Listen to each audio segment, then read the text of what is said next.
While YCO 2023 kicked off with a grand opening ceremony and Congress on Sustainability and Tourism and Hospitality in New Delhi on January 29, the action subsequently moved to IIHM's campuses across India.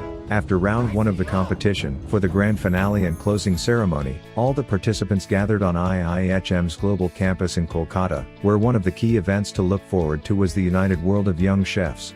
The United World of Young Chefs, which took place on the evening of February 1st, was a non-competitive event that exemplifies the Indian concept of Vasudhaiva Kutumbakam, or the world as one family. Each of the budding chefs from the 50 countries had done their nation proud by presenting their national dish for the guests that evening. Dressed up in all the finery of their national dress and standing behind the counter where their dish was placed, the young chefs looked proud of themselves. Ahmad Ben Hisham Joma Thar from Jordan had prepared moussakhan rolls. Kalina Yordanova, who was representing Switzerland, had presented a heartwarming Swiss fondue made with Gruyere and Emmental cheese. Adorito Lamosa Carvalho from Portugal was proud of his carne de porco à portuguesa.